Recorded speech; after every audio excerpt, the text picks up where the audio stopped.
സ്വാഗതം. അജ്മലിന്റെ the border of a mind .com എന്ന ബ്ലോഗിലെ എഴുത്തുകളെ കുറിച്ചുള്ള നമ്മുടെ കമന്ററി സീരീസിലേക്ക് വീണ്ടും സ്വാഗതം. നമ്മൾ ഇന്ന് സംസാരിക്കാൻ പോകുന്നത് ജീവിതത്തിന്റെ ഒരു ഒഴുക്കിൽപ്പെട്ട് എന്തിനാണ് ഈ ഓട്ടം എന്ന് ചിലപ്പോഴെങ്കിലും ചിന്തിക്കാറില്ലേ? തീർച്ചയായും പലർക്കും തോന്നാറുള്ളൊരു കാര്യമാണത്. അതെ. അപ്പോ അജ്മലിന്റെ the border of a mind .com ബ്ലോഗിലെ ഒരു പോസ്റ്റാണ് നമ്മൾ ഇന്ന് നോക്കുന്നത്.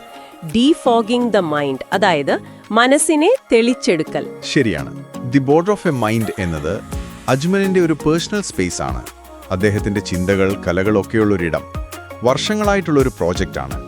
ഈ ഡീഫോഗിംഗ് ദ മൈൻഡ് എന്ന പോസ്റ്റിൽ അദ്ദേഹം പറയുന്നത് നമ്മൾ ജീവിതയാത്രയിൽ പലപ്പോഴും ആ ഒരു ലക്ഷ്യം മറന്നുപോകുന്നു, അല്ലെങ്കിൽ ഒരു മൂടൽ പോലെ ആകുന്നു കാര്യങ്ങൾ. അതിനെക്കുറിച്ചാണ്.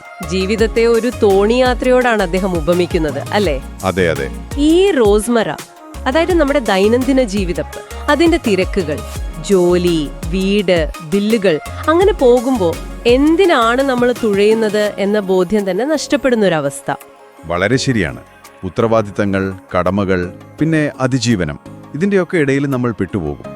മെക്കാനിക്കലായിട്ട് കാര്യങ്ങൾ ഇങ്ങനെ ചെയ്യും. പക്ഷേ അതിന്റെ പിന്നിലെ ആ ഒരു ആഴത്തിലുള്ള കാരണം അത് നമ്മൾ ഓർക്കില്ല. അതെ, ഞാൻ എന്തിനാണ് ഇതൊക്കെ ചെയ്യുന്നത് എന്നൊരു ചോദ്യം വരും ഒരു ഘട്ടത്തില്. വരും. അപ്പോഴാണ് ഒരു തരം, എന്താ പറയാ, അസ്തിത്വപരമായൊരു പ്രതിസന്ധി പോലെയോ അല്ലെങ്കിൽ ഒരു ശൂന്യതയോ ഒക്കെ തോന്നുന്നത്. ശരിയാണ്. പ്രത്യേകിച്ചും നമ്മളെ മുന്നോട്ട് കൊണ്ടുപോകാൻ ശരിയായ ഒരു എന്തുകൊണ്ട്, ഒരു വൈ ഇല്ലെങ്കിൽ ഇത് സംഭവിക്കാം. ഇതിനൊരു പരിഹാരമായിട്ട് അജ്മൽ പറയുന്നത്, ഒന്ന് നിർത്തുക, ഒന്ന് പോസ്റ്റ് ചെയ്യുക, എന്നിട്ട് നമ്മുടെ ആഴത്തിലുള്ള ഉദ്ദേശങ്ങളുമായിട്ടൊന്ന് റീകണക്ട് ചെയ്യുക, അല്ലേ? അതെ. നമ്മുടെ മൂല്യങ്ങൾ എന്താണ്, നമ്മുടെ പാഷൻസ് എന്തൊക്കെയാണ്, നമ്മൾ ഈ ലോകത്ത് എന്ത് മാറ്റം കൊണ്ടുവരാനാണ് ആഗ്രഹിക്കുന്നത്, ഈ കാര്യങ്ങളൊക്കെ ഒന്ന് തിരിച്ചറിയണം. എന്നിട്ട് ആ ഒരു ഉറച്ച ബോധ്യത്തിൽ നിന്ന് പ്രവർത്തിക്കാനാണ് അദ്ദേഹം പറയുന്നത്. ഇതിന് കുറച്ച് ധൈര്യം വേണം. നമ്മൾ നമ്മളോട് തന്നെ സത്യസന്ധമായ ചില കാര്യങ്ങൾ ചോദിക്കണം. അജ്മൽ അതും പറയുന്നുണ്ട്. തീർച്ചയായും ഒരു സെൽഫ് റിഫ്ലക്ഷൻ ആവശ്യമുണ്ട്. മറ്റുള്ളവർ എന്ത് വിചാരിക്കും, അല്ലെങ്കിൽ ആ ഒരു കംഫർട്ട് സോൺ വിട്ട് പുറത്തു വരാൻ തയ്യാറാകണം. നമുക്ക് ശരിക്കും എന്താണ് പ്രധാനം? നമ്മുടെ സ്വപ്നങ്ങൾ, നമ്മുടെ അനുഭവങ്ങൾ, നമ്മുടെ തത്വങ്ങൾ, ഇതിനൊക്കെ ഒരിടം കൊടുക്കണം. അതെ. കാരണം ആ ഒരു ലക്ഷ്യബോധം കിട്ടിക്കഴിഞ്ഞാൽ പിന്നെ നമ്മൾ എടുക്കുന്ന തീരുമാനങ്ങൾ അത് നമ്മളെ ആ ലക്ഷ്യത്തിലേക്ക് അടുപ്പിക്കുന്നുണ്ടോ അതോ അകറ്റുന്നുണ്ടോ എന്ന് നോക്കാൻ പറ്റും. ഓ, ശരിയാണ്. നമ്മുടെ ഊർജം, നമ്മുടെ ശ്രദ്ധ, ഇതൊക്കെ എവിടെയാണ് കൊടുക്കേണ്ടതെന്ന് നമുക്ക് കുറച്ചുകൂടി വ്യക്തത വരും. വെറുതെ സമയം കളയുന്ന കാര്യങ്ങളിൽ നിന്ന് മാറാനും ഇത് സഹായിക്കും. അതെ അതെ. പക്ഷേ ഇങ്ങനെ ലക്ഷ്യബോധത്തോടെ ജീവിക്കുക എന്ന് പറഞ്ഞാൽ എല്ലാ ഉത്തരവാദിത്തങ്ങളും ഉപേക്ഷിക്കുക എന്നല്ല അർത്ഥമാക്കുന്നത്. അതും അദ്ദേഹം വ്യക്തമാക്കുന്നുണ്ടല്ലോ. ഇല്ല, അങ്ങനെയല്ല. നിലവിലുള്ള കാര്യങ്ങൾക്കിടയിൽ തന്നെ നമുക്ക് ഏറ്റവും പ്രധാനപ്പെട്ട കാര്യങ്ങൾക്ക് വേണ്ടി സമയം കണ്ടെത്തുക, അതിന് മുൻഗണന നൽകുക, അതാണ് പ്രധാനം. ഒരു ബാലൻസ് കണ്ടെത്തണം. കൃത്യമായി. പിന്നെ ഇതൊരു ഭയങ്കര കർക്കശമായൊരു പ്ലാനൊന്നുമല്ല. ജീവിതത്തിൽ മാറ്റങ്ങൾ വരും, വഴക്കത്തോടെ മുന്നോട്ട് പോകണം.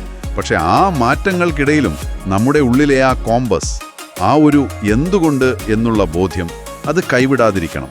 നമ്മുടെ ഉള്ളിലെ ആ വിളിക്ക് കാതോർക്കണം. അതെ, ധൈര്യത്തോടെ അതിനനുസരിച്ച് പ്രവർത്തിക്കണം. ഈ ഒരു ചിന്താ പ്രക്രിയ അല്ലെങ്കിൽ ഒരു പുനർവിചിന്തനം അത് മാസത്തിൽ ഒരിക്കലെങ്കിലും ചെയ്യുന്നത് നല്ലതാണെന്ന് അദ്ദേഹം പറയുന്നുണ്ട്. അത് നല്ലൊരു നിർദ്ദേശമാണ്. ഇടയ്ക്കിടെ ഒന്ന് നിർത്തി നമ്മൾ എങ്ങോട്ടാണ് പോകുന്നതെന്ന് നോക്കുന്നത്. അതെ, നമ്മുടെ തോണി ശരിയായ ദിശയിലാണോ എന്ന് ഉറപ്പുവരുത്തുന്നത് പോലെ. അത് നമ്മളെ ആ ദിശാബോധമില്ലാത്ത അവസ്ഥയിൽ നിന്നും, അല്ലെങ്കിൽ വെറുതെ കാര്യങ്ങൾ ചെയ്ത് തീർക്കുന്നതിൽ നിന്നും ഒരു പരിധിവരെ രക്ഷിക്കും. വളരെ ആഴത്തിലുള്ള ചിന്തകളാണ്. നമ്മുടെയൊക്കെ ജീവിതത്തെക്കുറിച്ച് ഒന്നുകൂടി ആലോചിക്കാൻ പ്രേരിപ്പിക്കുന്ന ഒന്ന്. തീർച്ചയായും. നമ്മളിപ്പോൾ സംസാരിച്ചത് അജ്മലിന്റെ the border of a mind .com എന്ന ബ്ലോഗിലെ ഒരു എഴുത്തിനെ കുറിച്ചാണ്. അതെ. അദ്ദേഹത്തിന്റെ മറ്റ് ആർട്ടിക്കിൾസ്, പിന്നെ അദ്ദേഹത്തിന്റെ ആർട്ട് വർക്കുകൾ, ചിന്തകളെ അടിസ്ഥാനമാക്കിയുള്ള പോഡ്കാസ്റ്റുകൾ, ഇതൊക്കെ ആ വെബ്സൈറ്റിൽ ലഭ്യമാണ്.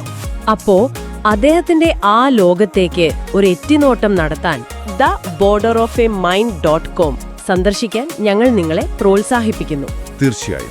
ഒരുപക്ഷെ നിങ്ങൾക്കും പുതിയ ചില ഉൾക്കാഴ്ചകൾ ലഭിച്ചേക്കാം.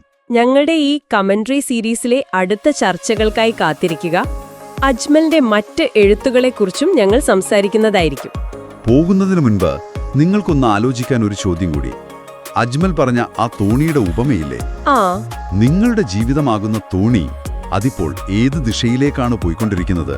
നിങ്ങളുടെ ഉള്ളിലെ ആ ആഴത്തിലുള്ള എന്തുകൊണ്ട് എന്ന ചോദ്യവുമായിട്ട് ആ യാത്ര എത്രത്തോളം ചേർന്നു പോകുന്നുണ്ട്, അതൊന്ന് ചിന്തിച്ചു നോക്കാവുന്നതാണ്.